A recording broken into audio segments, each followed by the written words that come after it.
nɔgɔya kɔnɔna la sabu kuma kali ka nin wagati la a ka nafolo baara mɔgɔ ye nɔgɔya la u k'a sɔrɔ k'a dɔ bɔ nafolo baara ye tiɲɛ nin wagati ko di kuma n'an bɔr'o la i ka 15 dun alhamdulillah mun nafolo 15 a wagande o ko bɛ maa kabakoya dɛ nafolo denkɛ an ka 15 an bɛ 15 baara ka di mɔgɔ ma tile 66 sifila hakila an bɔra ka 15 baara kɛ mɔgɔ dɔw ye sisan hali olu dɔw ka témoignage bɛ e yɛrɛ bolo u ye jaabiw sɔrɔ a la joona teliya la o jaabiw di an ma k'a fɔ u ye 15 baara daminɛ o yɔrɔ bɛɛ u y'a dɔn k'a fɔ ko jaa ko ala bɛ yen i y'a faamuya u ye ala yɛrɛ ye u ɲɛna garisɛgɛ ko la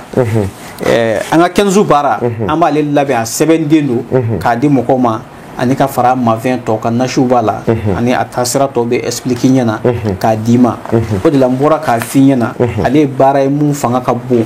o de la a caman tɛ se ka karaba yɔrɔnin kelen k'i b'ale kɛ parce que fɛn minnu don baara fanga ma don kosɛbɛ a kelen yɛrɛ dilanni o bɛ temps ta maa kelen ta dilanli kuma tɛ o caman ma mais an kɛ bɛ ka labɛn kɛ nin bɛɛ lajɛlen kan pour que ka se ka dɛmɛ kɛ n'a ye ka mɔgɔ bɔ degun kɔnɔ joona ni ala ka diɲɛ ye ale charte ye tile 60 ani 6 ye ni ala ka diɲɛ ye a faamuna inshallah kuma yan'an ka taa ɲɛfɛ dɔ ka témoignage bɛ an mɔgɔ k'a lamɛn karamɔgɔ salamu alaikum adamaden do ka basa la min kira bɛɛ ka fi tu dɔ sama ma ko de do ka basa jola vraiment ka bangi ni a jore ne bara ka yi don ne quoi vraiment dibi ala kan na madira wari min zura hola inda ko sura ko sai na rere kali be do kan halisa ka bangi ni no maka jore rere ne to be sajola de quoi sajola mi ko ka bangi ni mena kasra ma wori do sajola Assalamu alaikum tomo ko baste alhamdulillah wallahi ko no nye message ke me ma do maye wallahi no ika bolan ku siri tege fura ladi me eta no maye wallahi karbo bolan kali qur'ana la enten kali fente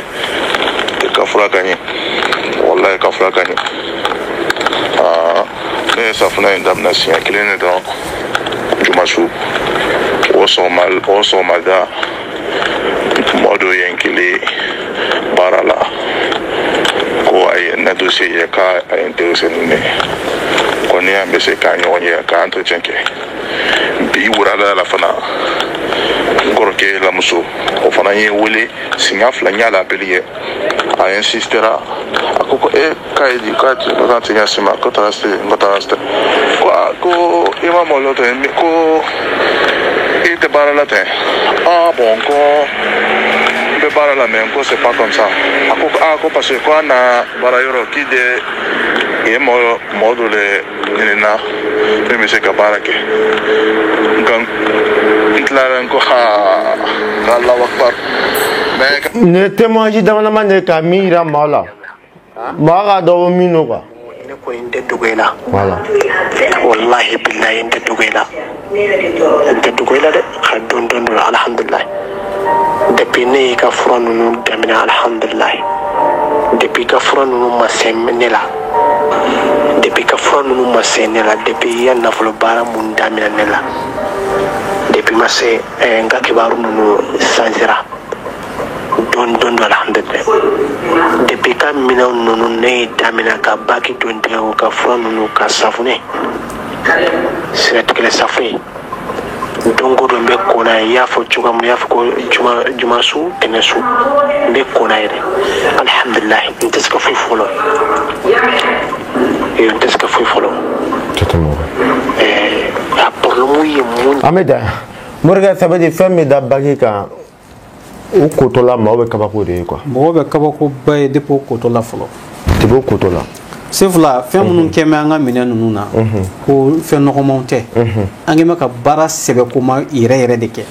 o de la ne ko n ko n'an sira ka kuma dɔ sira ka kuma dɔ sira ka baara kɛ n ko jɔn nɔ bɛ yen min ye baara kɛ baarakɛla de nɔ bɛ yen wulibali sefla o la ne bɛ kuranɛ aya kelen dɔrɔn de fɔ ala ko tɛ kira ma k'a k'o fɔ a ka sahabaw ye ko qul i'malu fasayara Allahu amalakum wa rasuluhu wal mu'minun ako Mamadu a fo i ka sahabaw ye ka baara kɛ u yɛrɛ dama bɛna ɲɔgɔn ka baara ɲuman ye wa e kira fɛnɛ bɛna baara ɲuman kɛla dɔn o to la kuma tɛ bilen an bɛ mun dɔn dɔrɔn n'i bɛ ka taa dɔrɔn baara kɛ dɔrɔn ni baara bɛ ka kɛ dɔrɔn mɔgɔw bɛ nɔ ye mɔgɔw mago bɛ ka dilan ala tɛ foyi kama o ka jɔn jaabi dɔrɔn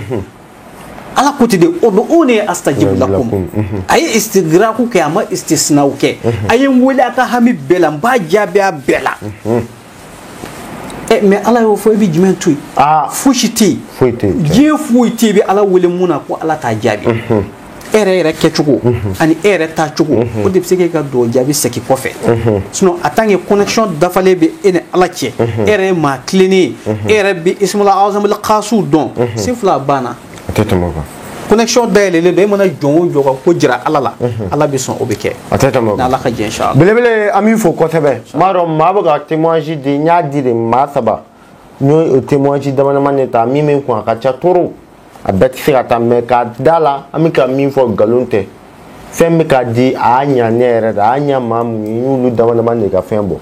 sifila maa baden de bɛ mun b'an wele ka témoignage yɛrɛ di telefɔni na kumakan na dɔrɔn bon ne o fɛn ninnu ne t'o ta quoi parce que bɛɛ n'i taa cogo don ko la quoi anw b'a ye dɔrɔn an ka taa dɔrɔn n'an b'a la ka taa bilahi tiɲɛ bi dɔn a tɛ tɛmɛ o kan n'ala ka jɛ a faamuna an bɛ Côte d'Ivoire Angri Rivera n'ala ka jɛ Rivera Palmera n'ala ka jɛ Abidjan kɔnɔna la an bɛ jigin Cheikh Mamadu Kuma ani Seyfulaye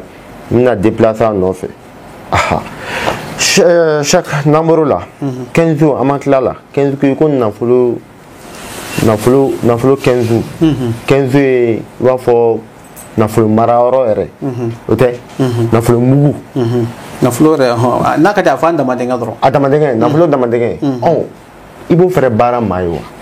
an m'o 15 ko kuma de la an bɛ 15 baara mɔgɔ